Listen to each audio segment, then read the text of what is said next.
ओम जानम्बूतगणासेवितं कप्तजम्बूफलसारभक्षितं उमासुतं शोकविनाशकारणं नमा विघ्नेश्वर पादपङ्कजं गणानात्वं गणपतिं हवामहे कविं कवीनोपस्रवस्तवं जयेशराजं ब्रह्मणां ब्राह्मणस्पदान् शृण्वन्नोतिभिस्साधनं महागणाधिपते नमः। वागर्धावि संवृत्त वागर्धो प्रतिपत्तये जगतपितरवन्दे पार्वती परमेश्वरौ पूर्वे सर्वलोकानां विषये गुरोज्ञां हृदये सर्वविद्यानां दक्षिणामूर्तये नमः। ओम श्री शंभुलिंगेश्वर स्वामी नमः। పరమేశ్వర స్వరూపమైనటువంటి సభకు నమస్కారం చేస్తూ సృష్టి యావత్తు ఎన్నో రహస్యాల మిళితంగా ఉంది. తరతరాలుగా ఎన్నో యుగాలుగా మనం లెక్కించగలిగిన యుగాలు 4. ఇలాంటి మహాయుగాలు ఎన్నో గడిచినా కూడా సౌరమండలంలోని ఇప్పటి వరకు ఛేదించలేని రహస్యాలు పుంకానుపుంకలుగా ఉన్నాయి. అటువంటి రహస్యాలను మన ఋషులు ఏనాడో దర్శన మాత్రం చేత అన్నీ మనకి దర్శింపచేసి ఈ గ్రంథాల్లో నిక్షిప్తం చేసి పోయినారు. ఇప్పుడిప్పుడు టెక్నాలజీ పెరిగి నాసా అనే ఒక పెద్ద సంస్థ, అమెరికాకు సంబంధించిన ఈ ఏరోనాటికల్కి సంబంధించిన ఒక సంస్థ చేసిన ప్రతి సర్వేలో ఒక్కొక్క నిజాలు భారతదేశం ఎంత ఖచ్చితంగా చెప్పగలిగింది అనేది ఇప్పుడుగా ఒక్కొక్కటి బయట వస్తుంది. వాళ్ళు ముందుగా రీసెర్చ్ చేసిండేది ఏంటంటే హనుమాన్ చాలీసాలో అక్కడ భూమి నుండి సూర్యునికి ఎంత దూరం ఉంది అనేది హనుమాన్ చాలీసాలోని ఒక శ్లోకాన్ని పట్టుకొని వాళ్ళు దాన్ని డీకోడ్ చేస్తే ఖచ్చితంగా ఇక్కడి నుంచి భూమికి సూర్యునికి ఎంత దూరం ఉందో అనేది అప్పట్లో రామచరిత మానస్ అనే ఒక గ్రంథంలో తులసీదాస్ అనే మహానుభావుడు ఎప్పుడో చెప్పేశాడు. మరి మనం ఇక్కడి నుంచి కొంత దూరం టీవీనే కనపడదు మా ఇంట్లో, వాళ్ళు మనకి ఒక గ్యాలక్సీ నుంచి ఇంకో గ్యాలక్సీలోకి దర్శించగలిగే శక్తి వాళ్ళకి ఎక్కడి నుంచి వస్తుందంటే కేవలం తపశ్శక్తి వల్ల వస్తుంది. తపస్సు అంటే మనుషులకు దూరంగా అడవిలో కూర్చొని చెట్టు చేమల్లో మధ్యలో కూర్చొని చేసేదే తపస్సు అనుకోవడం పొరపాటు. తపస్సు అనేది 100 మంది మధ్యలో కూర్చొని కూడా ఒక సమాధి స్థితికి చేయగలిగిన వాడు కూడా తపస్సు చేసే మహానుభావులు ఎంతోమంది ఉన్నారు. అందులో మనం ముఖ్యంగా ఈ తరంలో చెప్పుకోవాల్సిన వాళ్ళలో రామకృష్ణ పరమహంస చాలా ముఖ్యం. వారు మాట్లాడుతూ భావపరుషులై నిలబడిపోయేవాళ్ళు. అలాగే నిలబడిపోయి దాదాపు 2-3 గంటల సేపు అలాగే నిలబడిపోయేవాళ్ళు. అక్కడుండే శిష్యులు మెల్లిమెల్లిగా కదిపి సమాధి స్థితిలో ఉన్న వ్యక్తిని సడన్గా కిందికి దింపకూడదు, అలా దింపితే ఒక్కొక్కసారి ప్రాణం పోయే ప్రమాదం కూడా ఉంటుంది. అలాగా వాళ్ళ సమాధి స్థాయిని ఒక్కొక్క స్టెప్ ఎక్కుతూ వాళ్ళు శిరస్థానం కంటే ఈ స్థానానికి ఎక్కేసిన తర్వాత మళ్ళీ చాలా నెమ్మదిగా దింపాల్సి ఉంటుంది ఆ సమాధి స్థితిని. అటువంటి భయంకరమైన సమాధి స్థితి పొందగలిగిన శక్తి తపస్సు వల్ల మాత్రమే సాధ్యమవుతుంది. అంతటి రామకృష్ణ పరమహంస వారణాసిలో అష్టసిద్ధుల్ని సంప్రాప్తించుకుంటారు. అష్టసిద్ధులు మనకి పురాణాల్లో ఆంజనేయ స్వామి దగ్గర కనిపిస్తుంది. హనుమంతుడు తన జీవితంలో ఒక్కొక్క సందర్భంలో ఒక్కొక్క విద్యను ప్రదర్శించి ఈ అష్టసిద్ధులను నమూనాగా నిలబడినాడు మనకి హనుమంతుడు. అటువంటి సిద్ధులు రామకృష్ణ పరమహంసకి కూడా సిద్ధిస్తాయి కాశీలో. ఆయన ఎందుకు కాశీకి మాటికి వెళ్ళేవారంటే వాళ్ళ తల్లికి సంతానం లేమి ఉన్నప్పుడు, అంటే సంతానం కలగనప్పుడు అక్కడున్న ఒక బాబా నీకు మంచి పుత్రుడు కలుగుతాడని ఆశీర్వదించిన తర్వాత కాశీ ప్రయాణంలో ఆయనకి సంతానం కలుగుతాడు ఈ రామకృష్ణ పరమహంస. అప్పటి నుంచి ఆయనకి జీవితంలో ఏ మలుపైన ఆయనకి కాశీతో అనుబంధమై ఉంటుంది రామకృష్ణ పరమహంస వారు. అలాగా ఆయన సమాధి స్థితిలో ఉండి అష్టసిద్ధులు పొందిన ఆయన కూడా ఒకసారి ఏమవుతుందంటే ఆయనకి దగ్గరగా ఉండే ఒక సన్నిహితుడు వచ్చి చెప్తాడు, ఇక నీ అష్టసిద్ధులన్నీ ఇంకొకరికి దారాదత్తం చేసేయి, మనం ఎన్నో రోజులు ఈ భూమి మీద ఉండం కదా, అటువంటి విద్యల్ని మామూలు జీవితకాలంలో ఎవరు పొందలేరు. అష్టసిద్ధులు ఎందుకంత కష్టమైనవి అంటే దానికి 1-2 స్థాయి అయిన తర్వాత 3వ స్థాయిలో మనిషి ఏది కోరుకుంటే అది వచ్చేస్తుంది, వరం వచ్చేస్తుంది.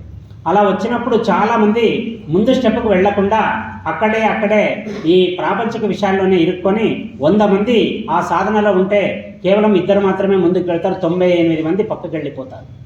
ఆ సాధనలో అంతటి శక్తి ముందు ఇచ్చి టెస్ట్ చేస్తుంది, వీడు నిలబడతాడా లేదా సంకల్ప సిద్ధి మాత్రం కోసం వాడు ముందుకు ప్రయాణం చేస్తాడా అని. అలా చాలామంది 98 మంది పక్కకి వెళ్ళిపోతే ఆ వెళ్ళిన 2లో రామకృష్ణ పరమహంసలు ఒకరు. ఇంతటి సిద్ధి వచ్చింది కదా, దాన్ని వివేకానందుడు ఇప్పుడు ఆల్రెడీ ప్రపంచాన్ని ఏలుతున్నాడు, మీరు వివేకానందుల వారికి ఆ శిష్యరికం ఇచ్చేసేయండి.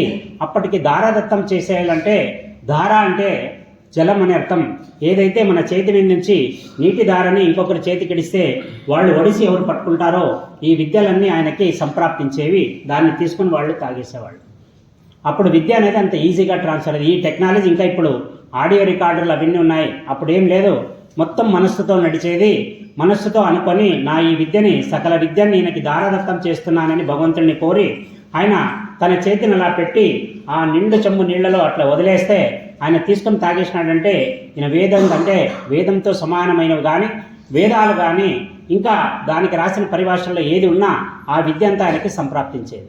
అటువంటి సమయంలో ఒక మిత్రుడు వచ్చేసి రామకృష్ణ పరమహంసకు చెప్తాడు, వివేకానందుడు ఎలాగో ప్రపంచాన్ని వెళ్తున్నాడో ఆయన మించిన శిష్యుడు మళ్ళీ నీకు దొరుకుతాడో లేదో నీ విద్యలన్నీ ఆయనకి దారదత్తం చేసేయండి. అంతటి రామకృష్ణ పరమహంస అంతటి వివేకానందుడిని కూడా సంశయం పడతాడు. ఎందుకంటే ఈ విద్య చాలా బరువైనది. దీన్ని మోయాలంటే మనస్సులో చాలా చాలా తీక్షణత ఉండాలా, గట్టిగా నిలబడగలిగే శక్తి ఉండాలా. అంతటి వివేకానందుడిని కూడా అర్హత లేదు అని రామకృష్ణ పరమహంస అక్కడ ఒక దగ్గర సందర్భంలో చెప్తాడు.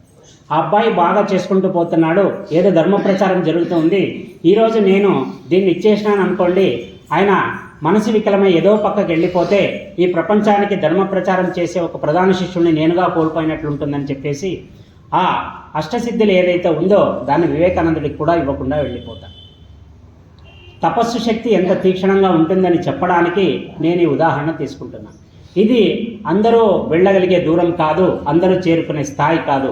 ఇది సాధన ద్వారా ఒక్కొక్క మెట్టు అంచెలుగా వెతుక్కుంటూ వెళితే చివరి ఆఖరికి మమ్మల్ని గడ్డకు తీసుకెళ్లే ఒక ఒడ్డుకు చేరుకుంటాం మనం. ఇలాగా తపస్సు అనేది మనకి మామూలు జీవితంలో ఇప్పుడుండే కాలంలో కలికాలంలో చాలా కష్టం. బాగా చూడండి, కలికాలంలో పుట్టిన వాళ్ళు అదృష్టవంతులని శాస్త్రాల్లో ఉంది.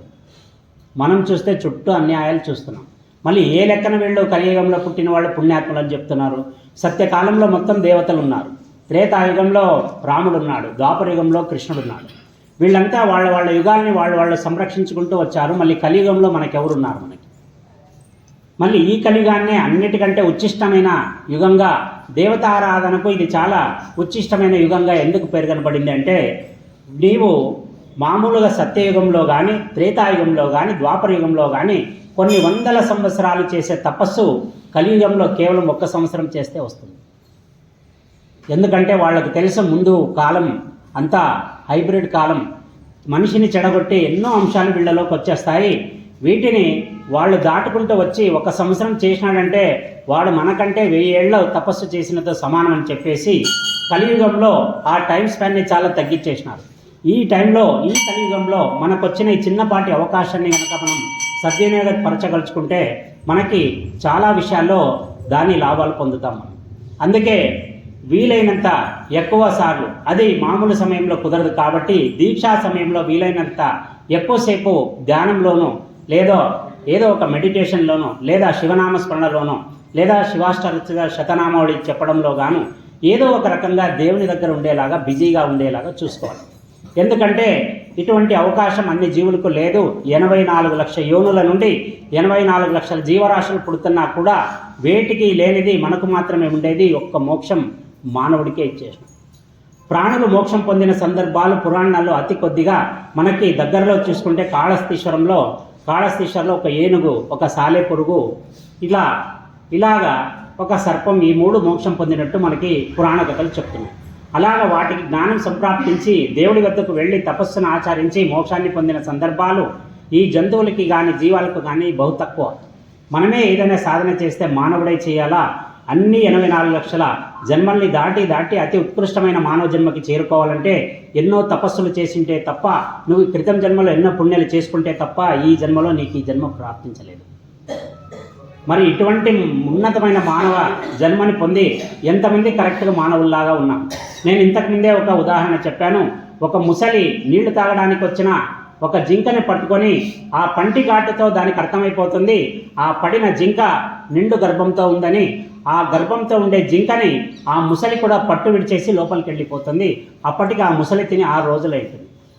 ఇది ఎక్కడో కాదు, ఒక కెమెరాలో రికార్డ్ అయ్యి అక్కడుండే ఆయన చెప్తాడు, ఆ జంతువుకి కూడా అవతలి జంతువు గర్భంతో ఉందని తెలిసిన వెంటనే మానవతా దృక్పథం అని అనకూడదు, జంతు దృక్పథంతో అది వదిలేసేది. ఎందుకంటే మానవుల్లో జంతుతత్వం వచ్చేసింది, జంతువుల్లో మానవతత్వం వికసించింది. మరి మనలో ఎంతమంది ఇంకొకటి బాధపడితే చూస్తున్నాం, మనలో ఎంతమంది ఇంకొకటికి చేతినిస్తున్నాం. మనకి ఫస్ట్ ఎదుటి కష్టం వస్తే మన చేతిలో పోయేది ఫస్ట్ మొబైల్ ఫోన్ పోతుందని. వాడు చచ్చిపోతున్నా వానికి ఆక్సిజన్ అందిస్తే బతుకుతాడు అనుకుంటే కూడా అర్ధగంట వీడియో రికార్డింగ్ తీస్తారు కానీ 2 నిమిషాలు ఫోన్ కాల్ ఎవరికి చేయరు. మనం అంతటి దౌర్భాగ్య స్థితిలోకి మన మానవ జన్మ వచ్చేసింది. దీనిలోకి ఈ మాయలోకి మనం పడొద్దు. మనం ఇప్పుడు ఉత్కృష్టంగా బతుకుతున్నాం. మనకు వీలైన దాంట్లో ఇంకొక మనిషికి సహాయం చేద్దాం.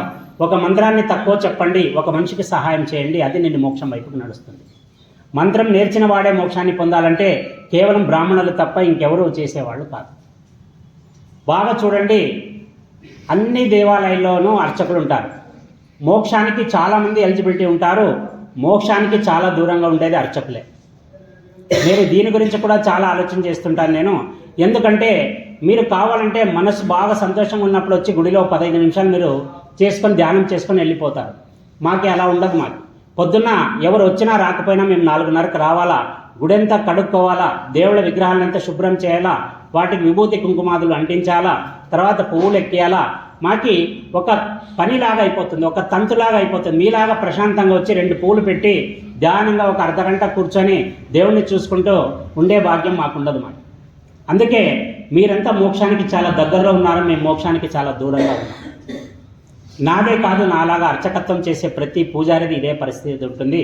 మీకు దేవుడు మంచి అవకాశం ఇచ్చినాడు. నేను కూర్చొని మా గుళ్ళో 1 గంట నేను ఎవరైనా అభిషేకం చేస్తూ చూడాలనుకుంటే ఈ జీవితంలో నా కోరిక నెరవేరదు. అలాగా మీకు అవకాశం ఉంది. మంచి మంత్రాలతో నేను పూజ చేసేటప్పుడు చూసుకునే అవకాశం మీకు కలిగింది. మీరు దీన్ని పరమ పుణ్యంగా భావించి వీలైనంత వచ్చి ప్రశాంతంగా కూర్చొని మాటలు మాట్లాడుకోకున్నట్ల ఈ పుట్టినప్పటి నుంచి సత్యంత వరకు ఈ అజ్ఞానం అనే విషయాన్ని వదిలిపెట్టేసి భక్తి వైపుకి నడవాలి. ఇక నాసా వాళ్ళు మొన్న చేసిన ఒక రీసెంట్ సర్వేలో ఒక ఆకారాన్ని సృష్టించారు. నక్షత్ర మండలం, ఈ సౌర మండలం అనేది అతి పెద్దది. దాంట్లో ఒక ఇసుక రేణుకలో అంటే ఒక ఇసుక రేణుక తీసుకొని దాన్ని 1,00,000 వంతులుగా విడగొడితే ఎంత ఉంటుందో అంత ఉంటుంది ఈ భూమండలం.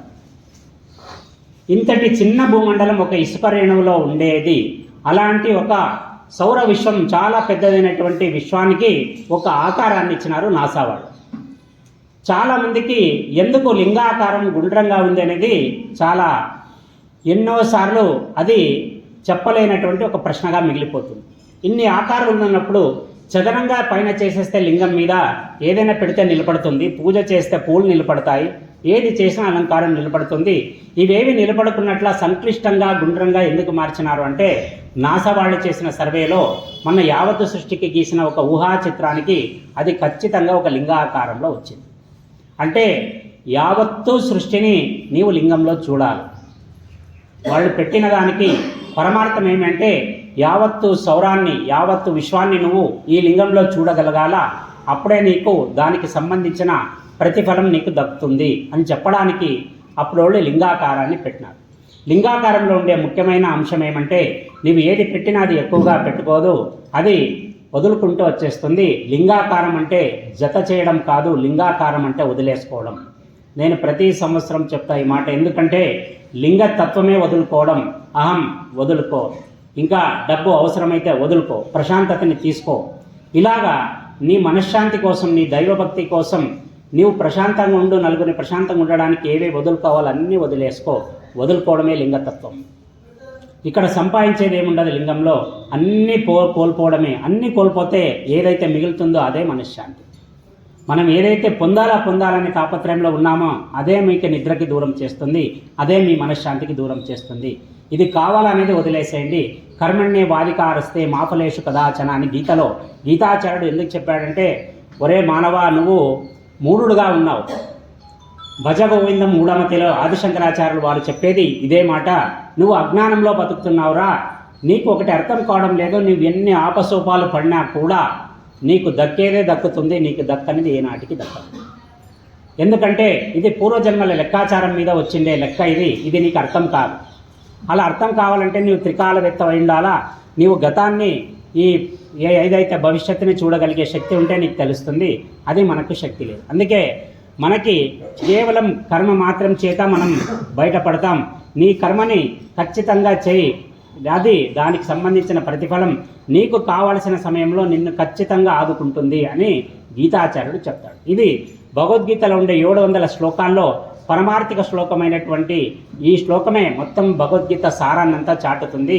ఒక వ్యక్తి ఆంగ్లేయుడు అడిగిన, ఒక హిందూ సన్యాసికి అడిగినప్పుడు ఈ ప్రశ్నకు జవాబుగా చెప్తాడు, నాకు భగవద్గీత చదివే ఓపిక లేదు, దాని సారాన్ని 2 ముక్కల్లో చెప్పగలరా అంటే అప్పుడు ఆ సంతుడు ఆ బ్రిటిషర్కి చెప్పిన శ్లోకం ఇది, కర్మణ్యేవాధికారస్తే మా ఫలేషు కదాచన. నువ్వు ఎక్కడ నుంచో ఇక్కడికి వచ్చినావు, దేనికి వచ్చినావు? నువ్వు దేవుణ్ణి దర్శించడానికి వచ్చినావు. నువ్వు దేవుణ్ణి దర్శించుకు వెళ్ళు, దీనికి ఫలితం ఏం కావాలో నేను ఇస్తా. ఇక్కడ ఏదో ఆశించి నువ్వు రాలేదు కదా, అలాగే నువ్వు చేయాల్సిన కర్మను కూడా నువ్వు చేసుకుంటూ పో, నీకు దక్కేది దక్కుతుంది అని చెప్తుంది. మనకి ఈ కాయాపేక్ష ఫలాపేక్ష లేకుండా ఏదైనా ఒక కార్యాన్ని చేసినామనుకోండి, నీకు మనశ్శాంతి ఉంటుంది, జాబ్ సాటిస్ఫాక్షన్ ఉంటుంది, నీకు రావాల్సిన టైంలో వస్తుంది. ఇక జపాన్లో ఒక సైంటిస్ట్ ఉండేవాడు, ఇమోటో ఆయన పేరు, ప్రొఫెసర్ ఇమోటో అంటారు ఆయన. ఆయన చాలా విచిత్రమైన ఎన్నో ప్రయోగాలు చేశాడు. అసలు మానవ మాత్రుడికి ఇలాంటి ఆలోచన వస్తుందా అంటే కూడా ఆశ్చర్యమైపోతుంది. ఆయన ఏం చేసినాడంటే, మన మాటలు పక్కవాడిని బాధిస్తాయా లేదా దీని మీద ఒక రీసెర్చ్ చేద్దాం. ఎందుకంటే ఆయన పిల్లలకి ఒక సైకియాట్రిస్ట్గా ఉన్నాడు. ఆయన పిల్లల్ని మొగ్గ విషయంలో అంటే చిన్నపిల్లలుగా ఉన్నప్పుడే వాళ్ళని మనం మౌల్డ్ చేసుకోవాలా, అవి పెరిగి పెద్దవయ్యే కొద్దీ వాళ్ళు నీ మాట వినడం కాదు, నీ కాంటాక్ట్లో నుంచి, నీ వైఫై పరిధిలో నుంచి బయటికి వెళ్ళిపోతాయి. అవి నీ చేతిలో ఉన్నప్పుడే నువ్వు వాటిని చేయాలా. ఆయన ఏం చేస్తాడంటే 3 గాజు గ్లాసులు తీసుకుంటాడు. 3 గాజు గ్లాసుల్లో సమానంగా నీళ్లు పోస్తాడు. సమానంగా వాటిలో బియ్యం గింజల్ని వేస్తాడు. 3 వాటిని వేసి ఒక 30 రోజులు ఒక ప్రయోగాన్ని చేయదలిచి ప్రతిరోజు ఉదయాన్నే లేసి ఆయన తన కాలకృత్యాలు తీర్చుకొని ఏ గ్లాసులు అయితే పెట్టింటాడో అక్కడికి వచ్చి ఫస్ట్ గ్లాస్ దగ్గరికి, 1 గ్లాస్కి, 2వ గ్లాస్కి, 3వ గ్లాస్కి ఒక చిన్న అట్ట లాంటిది అడ్డం పెట్టింటాడు. ఇట్లా భాగాలుగా మార్చేసింటాడు. 3 పక్కనే ఉంటాయి కానీ ఒక కార్డ్బోర్డ్ లాంటిది అడ్డం పెట్టింటాడు. ఈయన ఏం చేస్తాడంటే ఫస్ట్ దాని దగ్గరికి పోయి ఆ బియ్యం గ్లాస్ ఏదైతే ఉందో దాని దగ్గరికి పోయి అవసరం ఉన్నా లేకపోయినా 3 సార్లు థ్యాంక్ యూ అని చెప్తాడు. పొద్దున్నే లేచి ఆయన వచ్చి ఫస్ట్ చేసే పని ఏమంటే ఈ గాజు గ్లాస్ దగ్గరికి రావడం, థ్యాంక్ యూ అని తల వంచి చెప్పడం, మళ్ళీ కొద్ది నిమిషాలు వదలడం, 2వ గ్లాస్ దగ్గరికి వెళ్ళడం, అక్కడికి పోయి యు ఆర్ ఈడియట్ అనడం, అలా 3 సార్లు అనడం, ఇక 3వ గ్లాస్ని అయితే తిరిగి కూడా చూడకుండా వెళ్ళిపోతుంటాం.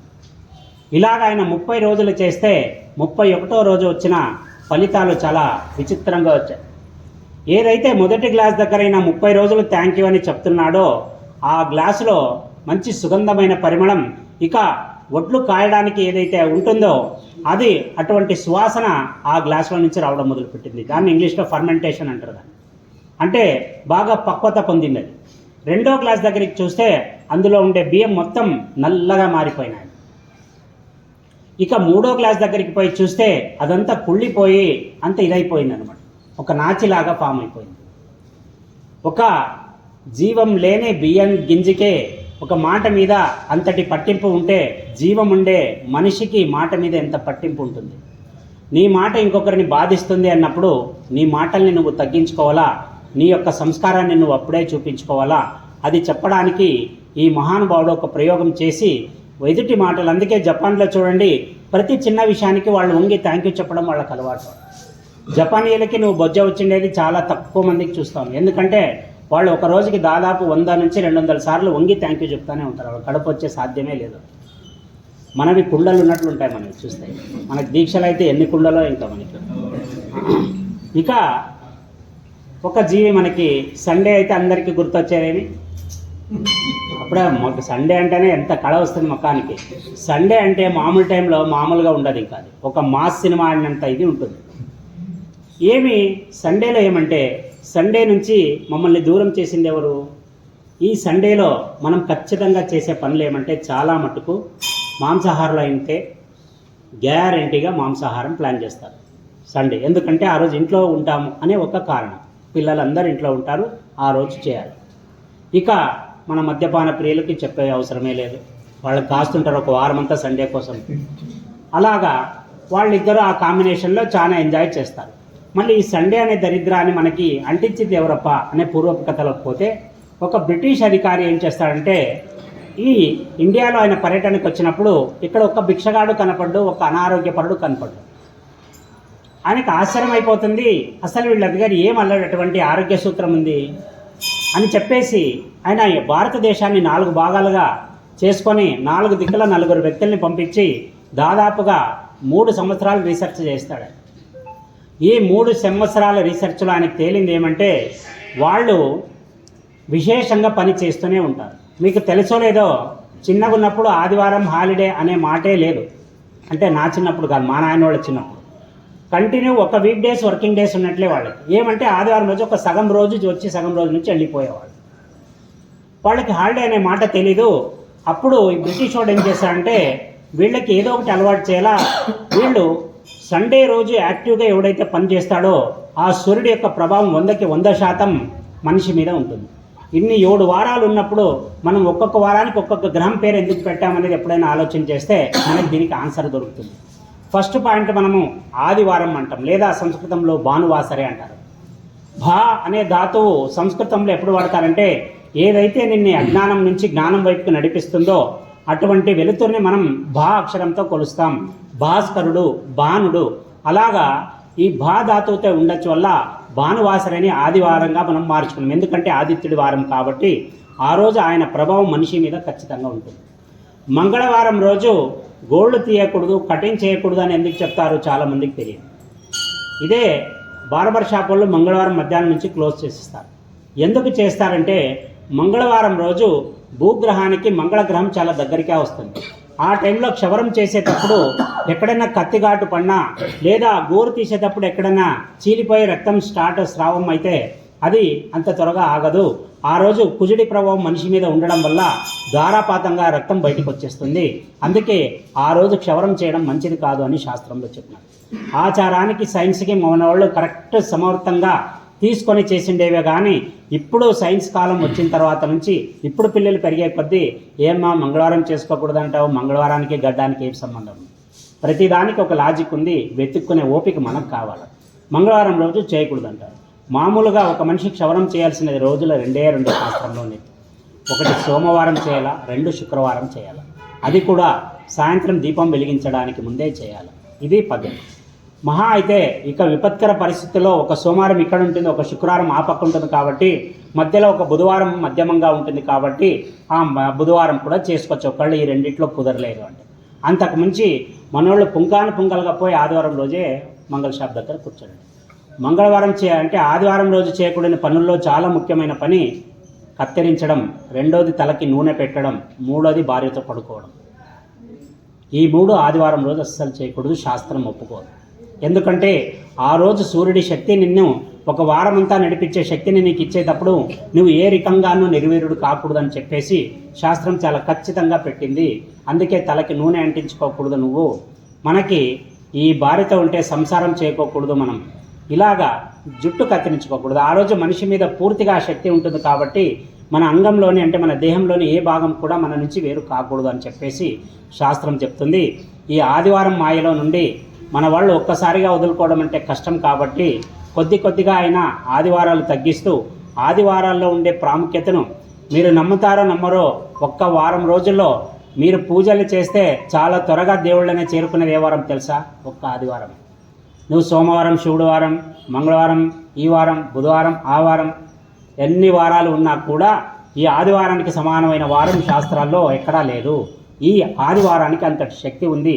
మమ్మల్ని దైవానికి దూరం చేస్తూ, మన దైవశక్తికి దూరం చేస్తూ బ్రిటిష్ వాళ్ళు చేసిన పన్నాగంలో మనం ఇప్పటి వరకు పడి కొట్టుమిట్టాడుకుంటూనే ఉన్నాం. నీకు ఈ అపప్రచారం చెప్పి నీకు మద్య మాంసాలు అలవాటు చేసిన బ్రిటిష్ వాడు మాత్రం 1 ఆదివారం రోజు బాగా నీట్గా సూట్ వేసుకొని వాడు చర్చికి బైబిల్ పట్టుకొని పోతాడు. మనకి ఆ విషయం తెలియదు. బాగా చూడండి, ఇప్పుడు ఈరోజు పోయి అక్కడ సిఎస్ఐ చర్చ్ దగ్గర నిలబడండి, అందరు నీట్గా అది వస్తుందో రాదో వాక్యం బైబిల్ని అయితే పక్కన పెట్టుకొని వాళ్ళు బాగా ప్రశాంతంగా పోతున్నారు. మన వాళ్ళు మటన్ షాపుకి సంచులు పట్టుకొని పోతుంటారు. మన మందికి అధోగతి పాల్గొన్నాం. 18-22% మధ్యలో ఉండే ముస్లిమ్స్ 78%, 80% ఉన్న హిందువుల్ని అల్లాడిస్తున్నారు ఈ దేశంలో అంటే మనం ఎంత దరిద్రమైన స్థాయిలో ఉన్నాం ఒక్కసారి ఆలోచన చేసుకోండి. కేవలం 6% ఓటింగ్ పెరిగినందుకు మహారాష్ట్రలో బీజేపీ ఘన విజయం సాధించింది. అటువంటిది 20% ఓటింగ్ అయిన హిందువులది పెరిగితే ఇక్కడ ఒక్కటంటే ఒక్కటి పార్టీ ఉండదు. ఎందుకంటే మనలో ఐక్యత లేదు. కురుగో ఉంది ఒక పార్టీ, బోయన్ ఒక పార్టీ, మాలో ఉంది ఒక పార్టీ, మాదిగో ఉంది ఒక పార్టీ, జంగం ఉంది ఒక పార్టీ, లింగాయతులది ఒక పార్టీ. ఎప్పుడు వీళ్ళు కలవరు, మనకి దాస్యం తప్పదు. వీళ్ళు 20% ఉండి 48,000 కోట్లు ఖర్చు చేసినారు కాశ్మీర్లో అమిత్ షా మరియు మోడీ ప్రభుత్వం. ఎందుకంటే అక్కడ యువత ఈ తీవ్రవాదం వైపుకి నడుస్తూ ఉంది. అలా వెళితే వస్తూ ముందు జనరేషన్స్ భారతదేశానికి ఇంకా చాలా సమస్యలు వస్తాయి రక్షణ పరంగా అని చెప్పేసి వాళ్ళకి రోజు ఏదో ఒక కార్యక్రమం చూపిస్తే వాళ్ళ పిల్లలే బుద్ధివంతులు అయితే తల్లులు కూడా సంతోషంగా అటువైపు కాకుండా చేసుకుని తినవైపు పంపిస్తారని చెప్పేసి అక్షరాల 48,000 కోట్లు ఖర్చు చేసినారు కాశ్మీర్కి. మొన్న జరిగిన ఎలక్షన్లో వాళ్ళు ఎవరిని గెలిపించినారు తెలుసా? ముస్లిమ్స్ని గెలిపించినారు. అది వాళ్ళలోని ఐక్యత.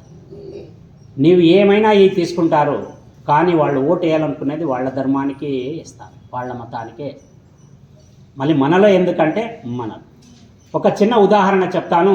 ఒక గాడిదకి ఒక కుక్కకి ఒకసారి పోటీ వస్తుంది.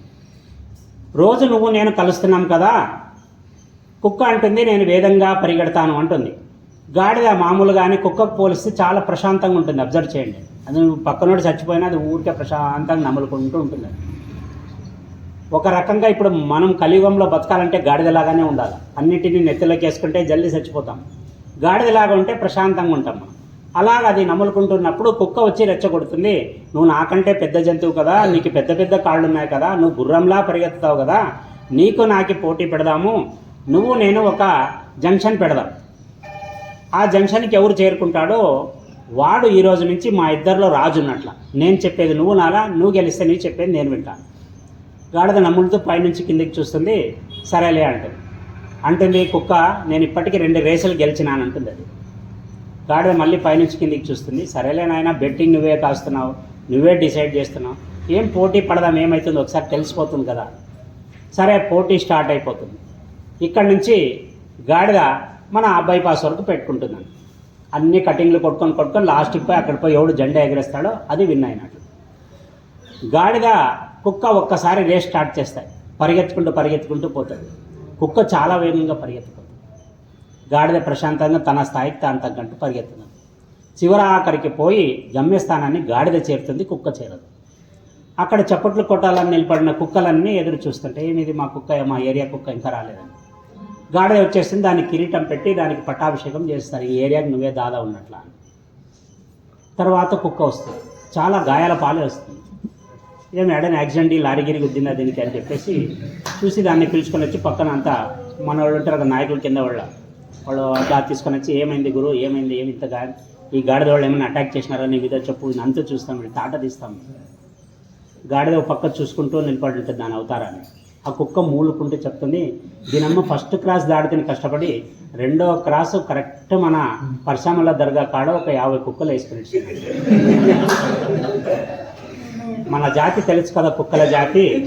మనం పోము, ఇంకొకరిని పోనీం. మనం గాడిదలో ఆ గుణం లేదు. అది వాళ్ళే పోతుందంటే అవి సైడ్ ఇచ్చి పక్కకు పోయినాయి. మన కుక్కలకి మాత్రం ఏరియా ఈ పరశురాముల దాటి ముందుకు పోతున్నా లేదా ఎమ్ములు టర్నింగ్ కాడ ఒకటి పడుతున్నా. ఇంకా నేను ఎప్పుడు బైపాస్ చేరేది. ఇప్పుడు కూడా బతికొస్తాను, నా బాడీని తీసుకొని వస్తారా అనుకున్నాను, కానీ అదృష్టవశాత్తు నేను బతికొచ్చినాను అని చెప్పి. ఇప్పుడు ఖచ్చితంగా మన హిందువుల పరిస్థితి అదే. ఒక మనిషి ఒక హిందువుని జాగృతం చేస్తే ఒక సంవత్సరానికి మనలో ఉండే హిందువులు 3 సంవత్సరాల్లో మొత్తం హిందూ జన జాగృతిని చేయొచ్చు. మనలో అంతటి శక్తి ఉంది, కానీ మన శక్తి మనకు తెలియదు. మనం ఆంజనేయుడి పరిస్థితిలో ఉన్నాము. కనీసం ఆయనకి జాంబవంతుడు దొరికినాడు, మనకి ఏ వంతుడు దొరుకుతాడో తెలియదు మనకి. అందుకే హిందూ ధర్మాన్ని కానీ లేదా హిందూ ధర్మానికి వ్యతిరేకంగా పోయే వాళ్ళకు కానీ మొన్న రీసెంట్గా ఎమ్మిగ్నూరు మండలం నందవరంలో ఒక ఇన్సిడెంట్ జరిగింది. ఒక అన్యమత ప్రచారకుడు విలేజ్లో వచ్చి ఆయన చేస్తూ ఉంటే అక్కడుండే ఒక లోకల్ రెడ్డి ఒక ఆయన వచ్చి అపోజ్ చేసి వాళ్ళని తోసేసినాడు. ఆ తోయడంలో వాళ్ళు చాలా ఫీల్ అయిపోయి ఆ రోజు సాయంత్రమే వచ్చి ఆయన ఇంటినంతా ధ్వంసం చేసేసి దాదాపు ఒక 200 మంది వచ్చేసి ఆ చర్చికి సంబంధించిన వాళ్ళు గలాట చేసి అంత వస్తువులన్నీ ధ్వంసం చేసిపోయినారు. మామూలుగా అయితే ఇది యథాలాపంగా భారతదేశంలో జరిగే సన్నివేశం, ఇదేం కొత్తది కాదు. కానీ మార్పు ఎక్కడ జరిగిందంటే ఆ మరుసటి రోజే మొత్తం సంఘాలు, హిందూ సంఘాలు, కుల సంఘాలు, హిందూ అనే పిలువబడే ఎవరైనా కానీ ఆ నందవరం మొత్తం పిల్లలతో సహా అందరూ వచ్చి స్టేషన్ ముందు బైఠాయింపు చేస్తే మొత్తం ఊరంతా స్టేషన్ ముందే ఉంది. అది ఒకేసారి స్టేట్ ఇష్యూ కాదు, మనకి ఆల్మోస్ట్ సెంట్రల్ వరకే వెళ్ళిపోయింది. నందవరంలో చేసిన ఒక సమ్మె భారతదేశానికి జాగృతం చేయగలిగింది ఒక హిందువుని. అది ఎక్కడో లేదు, కూతబెట్టు దూరంలో ఉంది. వాళ్ళలో ఉండే ఐక్యత ఏమంటే ఎవరు వాడు మన అన్యమతస్తుడిని మన ఏరియాలో వచ్చి చెప్తుంటే వద్దంటే మమ్మల్ని వచ్చి ఇంట్లో వచ్చి కొడతారా మీరు?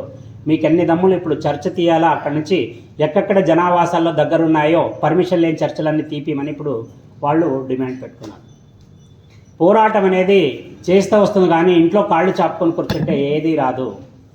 నువ్వు తినే భోజనం కూడా నువ్వు కష్టపడితేనే వస్తుంది, ఊరికే రాదు. కష్టపడే తత్వాన్ని మనం అలవర్చుకోవాలి. ఇక ఒక మనిషి యొక్క ఆహారాన్ని వాడి క్యారెక్టర్ని డిసైడ్ చేస్తుందని నిన్న సూచనపరంగా చెప్పినాను. ఎందుకంటే భీష్ముడికి దుర్యోధనుడి తిండి తినడం వల్ల ద్రౌపది మానాన్ని తీస్తున్నా, చీరని హరించి వేస్తున్నా కూడా భీష్ముడు ఏం మాట్లాడలేకపోయినాడు. ఎందుకంటే అప్పటికి ఆయన దేహంలో దుర్యోధనుడు పెట్టిన ఆహారం ఉంది. ఆ విషపు ఆహారం తిని భీష్ముడి ఆలోచన కూడా విషతుల్యమైపోయింది. మరి ఈ ఒక సందర్భంలో ఒక గురువు ఒక శిష్యుడు ఒక ఇంటికి భోజనానికి వస్తారు. వాళ్ళు చాలా సంవత్సరాలుగా పిలుస్తుంటారు. పాపం కుదరక ఆయన పోయినాడు. చివరి ఆఖరికి ఆ శిష్యుని తీసుకొని వాళ్ళ ఇంటికి భోజనానికని పోతాడు. అక్కడ పూజా కార్యక్రమాలు అయిపోతాయి. ఒక పక్క కూర్చున్న తర్వాత విశేషంగా పాపం గురువుగారికి ఎన్నో ఐటమ్ చేపించుంటాడు, చాలా అపురూపంగా వచ్చినాడని చెప్పేసి అప్పుడు ఆ భక్తుడు ఆయనకి అన్ని రకాలుగా షడ్రసోపేతమైన భోజనాన్ని వడ్డిస్తాడు. వడ్డించిన తర్వాత ఆయనకి ఎప్పటి నుంచో ఒక బంగారు పళ్ళెం ఉంటుంది. దాన్ని స్వామి వచ్చినప్పుడే బోనికి చేపించి తర్వాత వాడదామనేది ఆయన ఒక 6-7 సంవత్సరాలుగా బంగారు పళ్ళాన్ని ఆయన అలాగే ఎత్తిపెట్టింటాడు. అలాగ ఎత్తిపెట్టిన పళ్ళాన్ని ఆ రోజు ఈ స్వామి ఇచ్చినాడు కాబట్టి ఇది అది రెండో అయిపోతుందని చెప్పేసి ఫస్ట్ ఆ స్వామికి పెట్టిన దీంట్లో ఆ మొత్తం బంగారు పళ్ళెంలో సర్ది ఆయనకి భోజనం పెట్టేసి శిష్యుడికి వెండి పళ్ళెంలో పెడతారు. అంతా ప్రసాదం అయిపోతుంది స్వామివారిది. అంతా అయిపోయిన తర్వాత వాళ్ళు వచ్చి చూస్తారు, స్వామి అన్నీ బాగానంట. బాగైందమ్మా, సంతృప్తి అయిందని చెప్తారు. చెప్పిన తర్వాత మామూలుగా గురువు యొక్క ఆశీర్వచనం తీసుకోవాలి కదా, తాంబూలం ఇచ్చి ఆశీర్వచనం తీసుకోవాలి. అప్పుడు ఆయన గురువు శిష్యుని పిలిచి చెవిలో ఒక మాట చెప్తాడు. వాళ్ళు తాంబూలాన్ని సిద్ధం చేసుకుని దక్షిణ ఇచ్చి కాళ్ళకు నమస్కారం చేసిన తర్వాత ఏదైనా ఒక ప్రక్రియ సంపూర్ణమవుతుంది. ఒక విషయం ఇది చెప్పొచ్చో చెప్పకూడదో నాకు తెలియదు కానీ చాలామంది నా దగ్గర మాల వేసుకుంటారు. కార్తీక మాసంలో కూడా చాలామంది వేస్తారు. మాల తెచ్చి వేసిన తర్వాత కాళ్ళకు కూడా నమస్కారం చేయకోకుండా వెళ్ళిపోతారు. ఎందుకంటే కాళ్ళకు నమస్కారం చేస్తే గురువుకి దక్షిణ ఇవ్వాల్సి వస్తుంది. మీరిచ్చే 50 మందితో ఏ గురువు బతకడు. ఇది బాగా గుర్తుపెట్టుకోండి. నేను చెప్పేది సంస్కార విషయం. ఎక్కడే కానీ నువ్వు దక్షిణ ఇవ్వలేదు అంటే ఆ కార్యం నీకు సిద్ధించదు. నువ్వు ఎంత తపస్సు చేసి ఎంత జపమాలతో చేసినా కూడా ఆ గురువు యొక్క రుణం నిన్ను అడ్డం పెడుతుంది. అక్కడ కాలు అడ్డం పెడుతుంది నువ్వు పోవడానికి ముందు. నువ్వు 100 ఇచ్చే కాడ 10 ఇచ్చే కాడ 5 రూపాయలు, 5 రూపాయలు ఇచ్చే కాడ 1 రూపాయి దక్షిణం ఇచ్చి తీరాలి. ఇస్తేనే ఫలప్రదం అవుతుంది, లేదంటే కాదు. ఇది ఏమంటే చాలామందికి నేను మా గురువుకి వేసినాననే సంతోషంతో వెళ్ళిపోతారు. నేను అనుకుంటా ఒక మూర్ఖుడు వెళ్ళిపోయినాడు అనుకుంటాను. ఎందుకంటే డబ్బు అనేది రెండవ సమస్య. మనిషికి సంస్కారం అనేది చాలా ముఖ్యం. నువ్వు చూడు, ఒక మనిషికి డబ్బులు ఇస్తే సంతోషపడ్డు, ఒక పెద్ద మనిషి వచ్చినాడంటే టక్కని లేచి నమస్కారం చేస్తే ఆయన ఎంత సంతోషిస్తాడు. సంస్కారం అంత సంతోషాన్ని ఇస్తుంది. ఇలాగా ఆ బంగారు పళ్ళాన్ని గురించి శిష్యుడికి గురువు చెవిలో చెప్తాడు. చెప్పిన తర్వాత ఆ శిష్యుడు ఆ బంగారు పళ్ళాన్ని తీసుకొని పోయి బాగా కడిగి తెచ్చి ఆ గురువు చేతికిస్తాడు. ఆ గురువు చెప్తాడు శిష్యుడికి, వాళ్ళకి ఇవే అంటే యజమాని భార్య ఎవరైతే ఈయనకి తాంబూలం ఇవ్వడానికి దక్షిణ ఇవ్వడానికి సిద్ధమైనారో అది వాళ్ళ చేతికి ఇచ్చేసేయి, వాళ్ళ చేత నాకు ఇప్పించేసేయండి. ఒక్కసారి బంగారు పళ్ళెంతో పాటు దక్షిణ అనే లోపల యజమాని కాదు కానీ యజమాని భార్య స్వామిని చూస్తుంది. ఇట్లా ఇప్పటి వరకు మంచోడే అనుకున్నాను, ఇది కూడా రాంగ్ క్యాండిడేటే ఉంది అని చెప్పేసి మెల్లిగా భర్తని గిల్లుతుంది. ఆయన ఎట్లా అంటాడు, ఏమి అంటే బంగారు పళ్ళెం ఇచ్చేసి దాన్ని ఒకటి దక్షిణ అంటాడు. అరే తట్టులో పెట్టి ఇచ్చినా కూడా ఆయన దక్షిణ మాత్రమే తీసుకుంటాడు. సన్యాసులు బంగారం ఏం చేస్తారు? సరే అన్ని తెట్టి పాపం బాగా తట్ట నిండా పళ్ళు పెట్టి ఆకుక్కలు పెట్టేసి దక్షిణ పెట్టేసి ఆయనకి పెడతారు. మన గురువు గారి జోలే పెద్దది కదా, బాగా డెవలప్ చేసి దీంట్లోకి వేసేసేయండి. ఆయన భార్యను చూస్తే భార్య అంటది, నువ్వు వేస్తేగిన తట్టతో సహా వేస్తావని చెప్పేసి భర్త దగ్గర నుంచి తట్ట గుంజుకునే ప్రయత్నం చేస్తున్నాను. ఆయన అంటాడు, యజమాని వేయాల దానాన్ని అని చెప్తాడు. అప్పుడు ఆయన ఏం చేస్తాడు, పాపం ఈయన తట్టని వదిలేసే ప్రయత్నంలో ఉన్నప్పుడు మధ్యలో నుంచి ఒక చెయ్యి వచ్చి దాన్ని పట్టుకొని ఉంటుంది, అది భార్య చెయ్యి. దాన్ని తప్పించుకోవడం దేవుడి వల్ల కూడా కాదు. ఆమె ఏం చేస్తుంది, ఆయన మొత్తం వేసేసి చెయ్యి వదిలేస్తాడు, కానీ ఆ చెయ్యి అట్లాగే పట్టుకొని ఉంటుంది. అప్పుడు స్వామి అంటాడు, అమ్మ అలా అడ్డం పెట్టకూడదు దానానికి, చెయ్యి తీసేయి అంటాడు. చెయ్యి తీసేస్తుంది, జోలిలో పడిపోతుంది, ఆయన ప్రాణం పోతుంది. బంగారు పళ్ళేం ఆపదే చెత్తిని ఆపదే తినింటే అయిపోతుండే, ఆ స్వామి రావాలా ఈ స్వామి రావాలా నిన్నేండ్లు చేసి తీరా బాగా జోపానం చేసి అడ్డం జోళ్ళే చేసి మీరు వదిలిచేసినాడు. ఈ స్వామికి ఇదేం పోయే కాలమో, సన్యాసి పోతే అయిపోయి ఆశ్రమంలో దీన్ని పెట్టుకొని నిద్రపోతాడని నెత్తి కింద పెట్టుకొని అక్కడంతా అయిపోయిన తర్వాత ఒక దగ్గర ఆశ్రమంలో కూర్చోబెడతారు. కొద్దిసేపు అవుతుంది, ఆయన రావాల్సిన వాహనం ఇంకా వచ్చిండదు. ఆ వాహనం కోసం ఎదురు చూస్తూ ఉంటారు. అంటే పోయిన ఆయన్ని మళ్ళీ మఠానికి ఇడిచి రావాలి కదా స్వామిని. ఆమె పోయి బోరుని ఏడ్చుకుంటూ కూర్చొని వస్తుంది పూజ ఇంట్లో. నా బంగారు పళ్ళెం పాయ, నా బంగారు పళ్ళెం పాయ, మీరు ఇట్లా స్వామినే జత చేసుకున్నారు, ఒక్కడన్నా మంచోడలేదు, అందరూ వేసుకుని పోయేవాళ్లే. అంతా అయిపోతుంది. కొద్దిసేపు అయిన తర్వాత ఈ స్వామికి ఏడుపులు వినిపిస్తాయి. ఎవరో ఏడుస్తున్నారు ఇంట్లో, యజమాని అని పిలుస్తారు. ఎవరు ఏడుస్తున్నారు? స్వామి ఏం లేదా స్వామి, మామూలు. ఇట్లా కాదు, ఏం చెప్పుకుంది, సమస్య ఉంటే పరిష్కారం. మనసులో అనుకోండి, సమస్య నువ్వు స్వామి, ఇంకేం చెప్తామని. అప్పుడు మెల్లిగా స్వామి బంగారు పళ్ళెం గురించి బాధపడుతుంది. ఏం బంగారు పళ్ళెం అంటాడండి? అదే స్వామి మీరు జోలీలో ఎక్కించుకున్నారు కదా, నా జోలీలో బంగారు పళ్ళెం ఉందా? అవును స్వామి, కావాలంటే చూసుకోండి. శిష్యుని పిలుస్తున్నారు, నాయన చూడు నా జోలీలో ఏముందంటే, అవును స్వామి జోలీలో బంగారుది మంచి షైనింగ్ ప్లేట్ లోపలే ఉంది, దాన్ని తీసి గురువు గారికి చూపిస్తారు. ఇది నా జోలీలో ఎందుకు వచ్చింది అని చెప్తాడు. మీరే కదా గురువుగారు వాళ్ళు దక్షిణ ఇచ్చేటప్పుడు దాంతో పాటు ఏమని వేసి వేయించుకున్నారు అడిగి మీరు. అరే ఇవన్నీ నేను చేసినానా అంటే, నేను అయ్యో హతవిది, నువ్వేం వ్యాపారం చేస్తావని అడుగుతాడు. నలుగురిని వేసే వ్యాపారం చేస్తాను అంటాడు. అప్పుడు ఆలోచన చేస్తున్నాను, ఒరే నాయన, నీ తిండి యొక్క ప్రభావం నా మీద మొదలైపోయిందిరా, ఇట్లేగానే ఉంటే నేను అందరినీ నాశనం చేసుకుంటూ పోతే జల్దీ నేను ఆశ్రమం చేరుకోవాలా. నేను ఇది తట్టగా ఆయనను పిలిచి నీ భార్యని, ఆయనకి మళ్ళీ నేను పువ్వు పెట్టి వాపసు ఇచ్చేస్తాను, ఈ పాపాన్ని నేనాడ మోసుదును. ఈ ప్రభావం ఎందుకు వచ్చిందంటే, నీ ఇంట్లో ఒక పూట భోజనం చేసినందుకు నీ నెత్తి మీద చేయి పెట్టే అంశం నాకు వచ్చేసిందిరా నాయన, అందుకే నేను నీ తట్టని నేనేసేసినాను, ఇప్పుడు వద్దు, ఈ తట్టను వాపసు తీసేసుకో అని చెప్పేసి అక్కడి నుంచి స్వామి మఠానికి బయలుదేరుతాడు.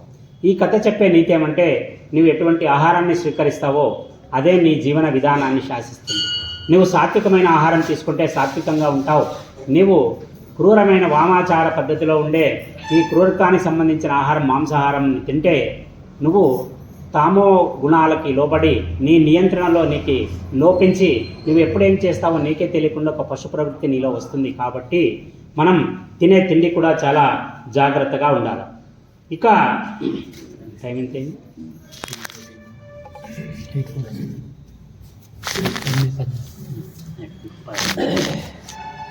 ఇక మన జీవితంలో రహస్యం అనేది చాలా ముఖ్యమైనది.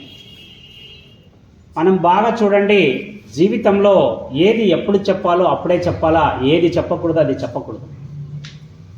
రహస్యం అనేది సక్సెస్ఫుల్ పీపుల్ ఎవరైతే ఉన్నారో, గొప్ప వ్యక్తులు, వాళ్ళ జీవితంలో రహస్యం చాలా పెద్ద పాత్ర పోషించుంది. ఒక సైంటిస్టు తాను కనిపెట్టేంత వరకు విషయం యొక్క ప్రస్తావన ఎక్కడ బయట చేయడు. ఎందుకంటే ఆయనకు తెలుసు, ఇది నేను చెప్పేస్తే దాని గురించి నానా రకాల ప్రయత్నాలు మొదలు పెట్టేస్తారు అని. అందుకే సైంటిస్టు అది కంప్లీట్గా ఫ్రూట్ఫుల్ అయ్యేంత వరకు ఆయన ఆ మొత్తం ఫార్ములాని తన మెదడులోనే పెట్టుకొని ఉంటాడు. అలాగా శాస్త్రంలో రహస్యం గురించి నవరహస్యాలు అని 9 రహస్యాల గురించి ప్రస్తావన చేసింది. ఈ 9 రహస్యాలను ఎవరైతే జీవితంలో మెయింటైన్ చేస్తాడో వాడు ఖచ్చితంగా సక్సెస్ అయి తీరుతాడు.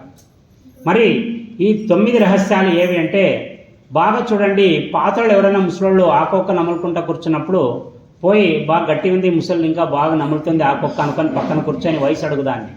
అదేమంటుంది, బాగా చెప్పిన వాళ్ళు, నాకు 40-45 ఉంటుంది, నాకు 50 ఉంటుంది. అప్పుడు ఆ ముసలిదాన్ని అడిగితే 45 అని చెప్తుంది. మా అత్తే ఉండేది, మా చెల్లెలు వాళ్ళ అత్త, ఆమె డాక్టర్ దగ్గర, వెంకటేష్ డాక్టర్ దగ్గరికి ఒకసారి తీసుకొని పోయింటే ఆమెకు దాదాపు అప్పటికి నేను తీసుకొని పోయినప్పుడు 65 సంవత్సరాలు ఉంటాయి. డాక్టరు, అమ్మ నీ పేరేమి అంటే శంకరమ్మ అని చెప్పాను. నీ వయసు ఎంతమ్మా అని అడిగాను. 35 అని. ఒక్కసారి డాక్టర్ పైనుంచి కింద, అమ్మ నాకు 43 సంవత్సరాలు ఉన్నాయమ్మా అంటే, అంతే, అంతకంటే ఎక్కువ లేదని. నేను అనుకుంటే దీంట్లో ఎందుకు ఈ డిస్కౌంట్ అని. ఉండే వయసు వచ్చేసింది, ఇప్పుడు నువ్వు డిస్కౌంట్ చేసినా అదేం తగ్గదు కదా. కానీ తర్వాత ఈ మాట చదివినప్పుడు నాకు అర్థమైపోయింది, అప్పుడు ముసలోళ్ళు వయసుని ఎందుకు దాచేవాళ్ళు అంటే ఆ వయసుకి ఆయుష్కి కూడా దృష్టి అవుతుంది. ఇది 75 ఏండ్లు అట్లే ఉంది కదా, ఇంకా బాగా గట్టి గుండ్రాయిలక్క అనుకున్నాం అనుకో, నెక్స్ట్ డే హార్ట్ అటాక్ వచ్చి చచ్చిపోతుంది. మనిషి యొక్క దృష్టి అంత భయంకరంగా ఉంటుంది. అందుకే అంటారు కదా, ఈ మానవ దృష్టికి నాపబండ పగిలిపోతుంది అని. ఒక తల్లి పాలిచ్చేటప్పుడు ఒక నల్లని బండని, బాగా లావుండే ఒక బండని కనుక చూసుకుంటూ రోజు పాలు ఇచ్చుకుంటూ ఒకే దగ్గర కూర్చుంటే ఆ పిల్లోడికి 3 సంవత్సరాలు వచ్చే లోపల బండ పగిలిపోతుంది. దృష్టికి అంతటి శక్తి ఉంటుంది. అందుకే ఈ ఇంకొకరికి తెలియకుండా నీ ఆయుష్ని నువ్వు కాపాడుకోవాల్సి ఉంటుంది. అట్లా ఇప్పుడు చెప్పొచ్చులే 50-55కి ఏం పోరు, కానీ మనం 70 దాటిందనుకో, ఎవరైనా అడిగితే 62, 63 అని చెప్పాలి. అది ఆయుష్ యొక్క రహస్యం. రెండవది విత్తం. నువ్వు ఏదో వ్యాపారం చేసినావు, నీకు ఒక 2 కోట్లు కలిసి వచ్చింది అనుకోండి, ఎవరన్నా ఫ్రెండ్ వచ్చి అడిగితే చాలా బిజీ ఉంటే మొన్న అంత వ్యాపారంలో పైన కింద తిరుగుతుంటివి, ఏమేమి మిగిలింది ఏమేమి, నీకు 2 కోట్లు మిగిలినా కూడా ఏదో 2 లక్షలు వచ్చిందని చెప్పాలి. అది నీ విత్తం గురించిన రహస్యం. ఇక మూడోది, నీ ఇంటి సమస్యల్ని ఎట్టి పరిస్థితిలో బయట వ్యక్తితో ప్రస్తావన చేయకూడదు. నీ సమస్య నీ నోట్లో ఉన్నంత వరకే నీ చేతిలో ఉంటుంది. ఒక్కసారి నీ నోరు దాటి పక్కన పడిందా అది ప్రపంచానికి అయిపోతుంది. ప్రపంచంలో ఏ క్యాండిడేట్ అయినా దాంతో ఆడుకోవచ్చు అప్పుడు నీ దగ్గర. అందుకే అల్లు రామలింగ గారు చిరంజీవికి ఒక విలువైన మాట చెప్పారంటే, ఒకసారి ఎప్పుడే కానీ మాట ఇచ్చేటప్పుడు మాటని నీ బానిసగా పెట్టుకో. ఒకవేళ ఆ పని నువ్వు చేయలేదంటే ఆ మాట కనుక బయటికి వస్తే అది నిన్ను బానిసగా మార్చేస్తుంది. మాట చాలా విలువైనది. చేస్తేనే, చేయగలిగితేనే మనం మాట ఇవ్వాలా. లేదు అంటే ఎప్పుడో నిష్ఠురం అయ్యే బదులు ఈరోజు నిష్ఠురం కా, అయ్యా నా వల్ల ఈ చేత కాదు, నా వల్ల ఈ పని కాదు అని ముఖం మీద చెప్పేసే. మహా అయితే ఒక అర్ధగంట బాధపడతాడు, మళ్ళీ 2వ రోజుకి మామూలు అయిపోతుంది.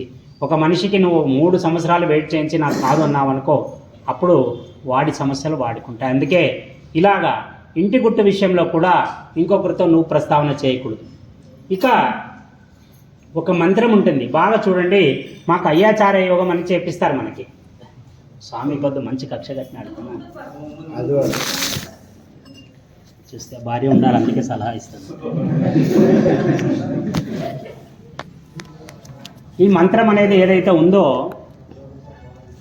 దీన్ని మనకి అయ్యాచార దీక్ష చేసినప్పుడు, మాకు 8 ఏళ్ల వయసులో బ్రాహ్మిన్స్ అయితే ఉపనయనం చేస్తారు, మా దాంట్లో అయ్యాచార దీక్ష అని చేస్తారు.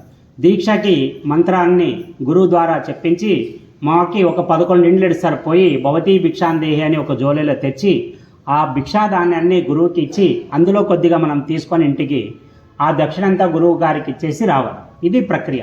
అప్పుడు ఒక బెత్త, ఒక జంగముడికి జీవితంలో చివరి వరకు ఉండేది 3 చేతిలోని కర్ర, ఈ భుజంలోని జోలే, ఈ గొంతులోని లింగం. మేము పోయిన తర్వాత మా వెంట వచ్చేది ఇది ఒక్కటే, ఇంకేది రాదు. ఈ పైనుండే వెండి తొడుగు కూడా రాదు, లోపలుండే లింగం మాత్రమే వస్తుంది. అది ఖచ్చితంగా పెడతారు. చేతులు ఎడం చేతిలో పెట్టి ముద్రేసి ఒక గుడిలోకి దొబ్బేస్తారు మమ్మల్ని. జీవితంలో ఇది పరమసత్యం. నువ్వు ఎన్ని వ్యవహారాలు చేసినా నా తోడు వచ్చేది ఈ లింగమే వస్తుంది. అందుకే ఈ ఉపాసన అనేది లింగం మీద కేంద్రీకృతమై ఉండాలి.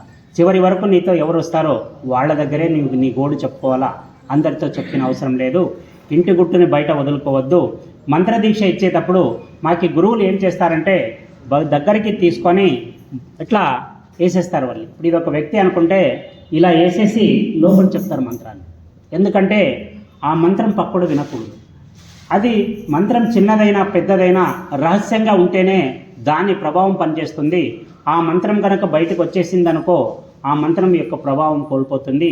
అందుకే మంత్రాన్ని, మంత్రదీక్షను తీసుకున్న వాళ్ళు బిగ్గరగా మంత్రంగా, అంటే నువ్వు ఇంతమందికి మంత్రదీక్ష ఇవ్వాలనుకున్నప్పుడు అందరికీ మైక్లో పెట్టి మంత్రదీక్ష ఇవ్వకూడదు. ఒక్కొక్క వ్యక్తిని పిలిపించి నువ్వు చెవిలో మెల్లగా మంత్రదీక్ష ఇవ్వాల్సి ఉంటుంది. ఇది మంత్రం యొక్క రహస్యం. ఇక ఔషధం గురించి బాగా చూడండి. మీకు జాండీస్ వస్తే చాలా ఊర్లలో పసరిస్తారు మనకి. ఆ పసరిచ్చినప్పుడు మనకి అలోపతి మెడిసిన్కి 3 నెలలు వాడితే కూడా జాండీస్ పర్సెంటేజ్ తగ్గదు. వీళ్ళు 3 రోజులు కంటిన్యూ పొద్దునే పరగడుపున ఇస్తారు. 4వ రోజు నుంచి ఆకలి అప్పుడే గుంజేస్తుంది మనిషికి. మరి ఈ పసరు ఏమనేది వాళ్ళు కనుక నీకు చెప్పినారనుకో, నువ్వు దారిలో తొక్కే పిచ్చి మొక్కల్లో ఒక మొక్క ఉంటుంది, అది నీకు మందుగా పనిచేస్తుంటుంది. నీకు గిడ చెప్తే అదే చెట్టు చూడు నీకు నూరిచ్చింది ఏదంటే నీకు జీవితంలో జాండీస్ తగ్గదు.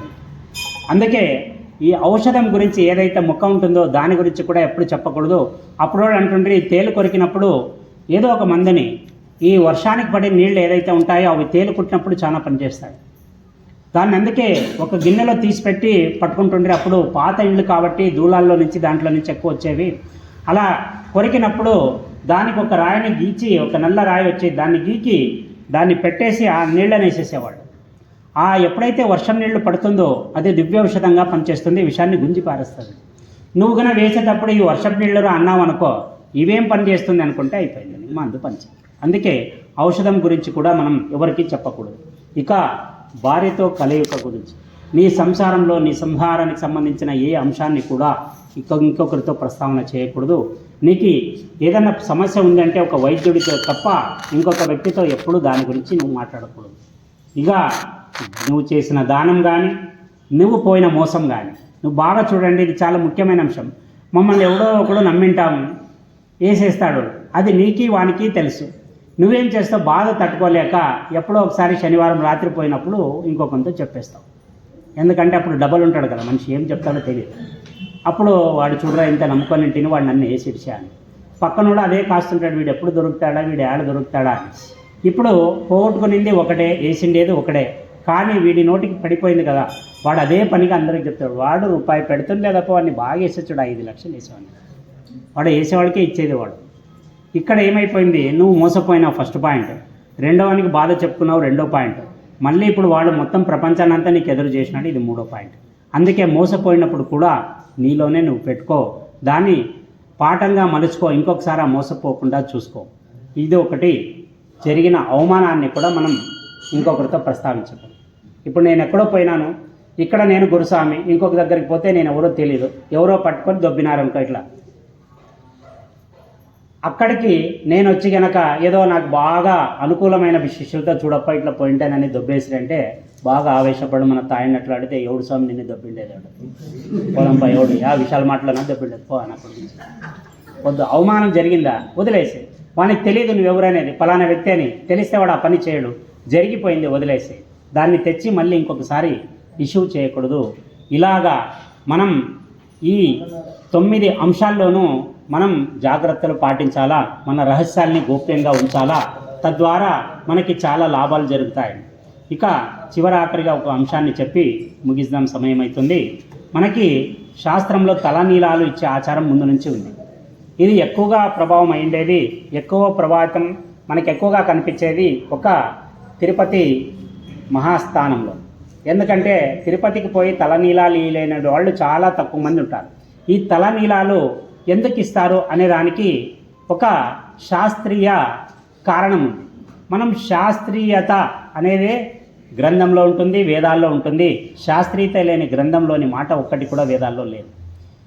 ఒక మనిషి తల్లి యోనిలో నుంచి బయటికి వచ్చేటప్పుడు శిశువుగా ఫస్ట్ తల బయటికి వస్తుంది. ఆ పిండం కరెక్ట్ ఆరోగ్యంగా పెరిగిన పిండం అయితే అది తిరుగుతూ తిరుగుతూ తిరుగుతూ అది కరెక్ట్ తల బయటికి చేసి అప్పుడు ఈజీగా వచ్చేస్తుంది. ఇది సుఖంగా మామూలుగా చాలా ప్రశాంతంగా అయ్యే ఒక దాన్ని ఏమంటారు డెలివరీ అనుకోవచ్చు, స్రవం. అలాగా నెత్తి ఎప్పుడైతే బయటకు వస్తుందో, ఈ నెత్తిలో ఏ వ్యక్తి అయితే గత జన్మలో ఏదో ఒక జన్మలో ఉండి ఈ జన్మలో తన కర్మని తీర్చుకోవడానికి మానవగుడుగా పుట్టినప్పుడు ఈయన గత జన్మ పాపాలు ఏమైతే ఉంటాయో ఆ కుర్రాడికి కానీ లేదా ఆ పాపకి కానీ తలలో వెంట్రుకల రూపంలో మళ్ళీ వచ్చేస్తాయి. పుట్టినప్పుడు వెంట్రుకలే లేదా మావాడు పాపం చేయలేదా అంటే వాడు పెరుగుతూ పెరుగుతూ వస్తాడు, ఎక్కడికి పో. ఎందుకు పుట్టెంట్రుకలు తీసేంత వరకు పిల్లలంతా జిద్దుగా ఉంటారు చెప్పండి? జిత్తు నువ్వు ఏది పడితే అది వదలవవి, ఎందుకంటే ఆ పాపం ఆ పిల్లల్ని అట్లా ఆడిస్తుంటున్నాను. అందుకే ముసలోడు అంటుంటారు పుట్టెంట్రుకలు తీసేంత వరకు ఇంతేలే అటమేవి, ఎవరి మాట వినేలేదు. ఎందుకు వినవు? ఆ పాపాలు నిన్ను మాట విననివ్వవు.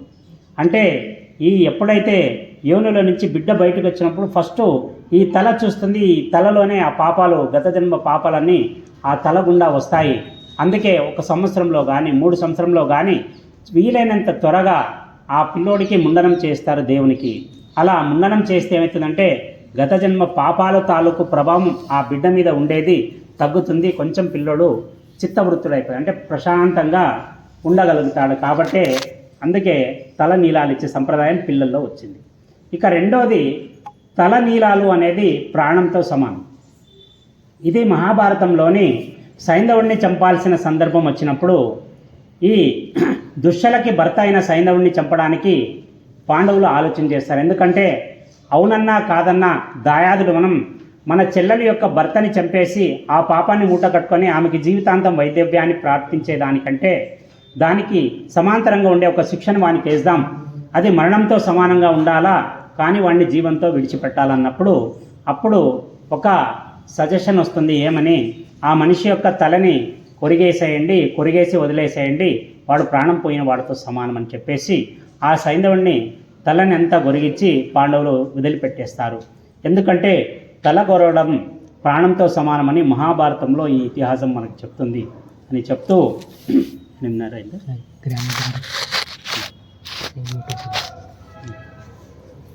ఇంకా ఒకటి, మనకి ఈ గుడిని మళ్ళీ మార్చడానికి జీర్ణోద్ధరణ కార్యం చేయడానికి మనకి దాదాపుగా 4 నెలల సమయం పట్టింది. ఈ 4 నెలల సమయంలో చాలా కష్టాలకు ఓర్చి బయట నుంచి ఎటువంటి నేనుగా వెళ్ళి ఎక్కడ ఎవరిని సహాయం అర్థించకుండా నా వరకు వచ్చి నా కష్టాన్ని అర్థం చేసుకొని ఇచ్చిన కొందరు భక్తులతోనే నేను లిమిటెడ్గా తీసుకొని మిగిలిన విత్తాన్ని ఏదైతే ఉందో నేను నా సొంత ఖర్చుతో ఈ గుడి యొక్క ఈ జీర్ణోద్ధరణ కార్యం చేశాను. దీనికి ఒకటే కారణం ఏమంటే, నేనుగా జనాల్లోకి వెళ్ళిపోయినాను అనుకోండి, నేను తీసుకున్న ప్రతి రూపాయికి నేను వచ్చిన ప్రతి ఒక్కరికి లెక్క చెప్పాల్సి ఉంటుంది. అంత ఓపిక తీరిక నాకు లేదు. నేను పోయిన సంవత్సరం అనుకున్నాను, గర్భాలయంలో నీళ్లు బయటికి వెళ్ళట్లేదు, ఈ గర్భాలయంలోని నీళ్లు కనుక బయటికి వెళ్ళలేదంటే వస్తూ అవి 1.5 సంవత్సరాలుగా అవి బునాదులోకే దిగుతూ ఉన్నాయి. ఏదో ఒక రోజు ఇది పాత గుడి, అప్పట్లో సిమెంట్ లేదు, గారెతో కట్టిన గుడి, ఏదో ఒక రోజు కిందకి దిగిపోతుంది, ఇంత మంచి గుడి మళ్ళీ కోల్పోతే మనం చేసుకోలేమని ఒక ఉద్దేశంతో నా దగ్గర ఎంత ఉందో కూడా ఆలోచన చేయకుండా నేను రంగంలోకి దూకేశాను. ఇంట్లో నుంచి చాలాసార్లు చెప్పినారు, నువ్వు పెద్ద కార్యం పట్టుకుంటున్నావు, ఆలోచన చేసి పట్టుకో, ఇది దైవ కార్యం. నేను ఒకటే అనుకున్నా, నా చేతిలో 1,10,000 రూపాయలు ఉండింది నాకు, ఆ 1,10,000తో నేను మొదలుపెట్టినాను. మొదలుపెట్టిన రోజు నేను ఒకటే అనుకున్నాను, నేను చేసేది గనక మంచి కార్యం అయితే నిలబెట్టకుండా నువ్వు నడిపి, నేను చేసేది గనక రాని పని అయితే దాన్ని మధ్యలో ఆపేసేయి, దాని పర్యవసానం నేను చూసుకుంటాను.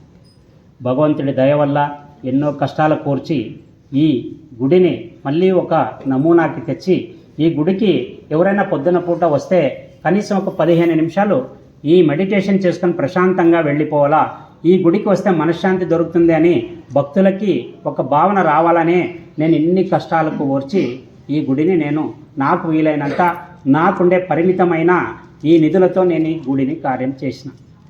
ఇప్పుడు ఏమైందంటే, మనకి ఈ గుడి దగ్గర నిన్న నాగప్ప దగ్గర ఒక నీళ్లు పోవడానికి ఊదిన కడ్లు గుస్తున్నారు ఆ జాలీలోకి.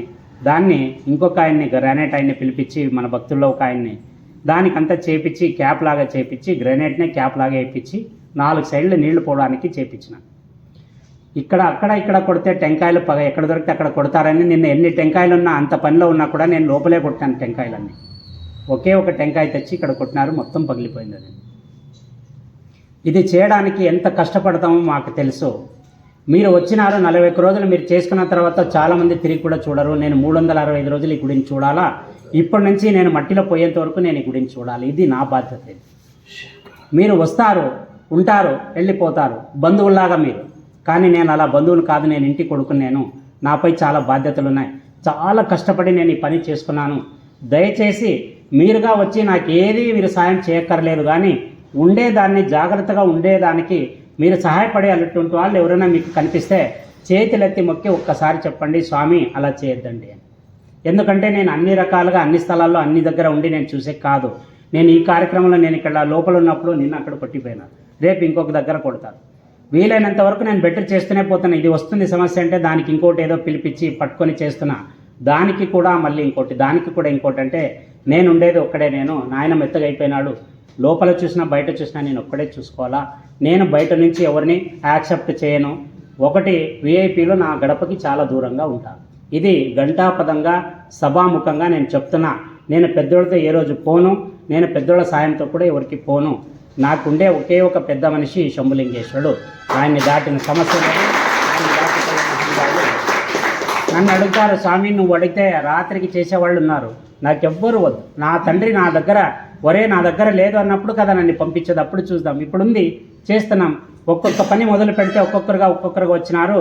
ఒకసారి కరెక్ట్ 12,000 అవసరమంటే మీరు నమ్ముతారో లేదో, పొద్దునైతే 12,000 ఇవ్వాలా, నా దగ్గర 900 రూపాయలు ఉంది. నేను ఒకటే అనుకున్నా, పొద్దునైతే ఎలా ఇవ్వాలా, వాళ్ళు కూలీలు పంచుకోవాలా, ఒక వారంతో కష్టపడి వాళ్ళు కూలీలు పంచుకోవాలి కదా అని.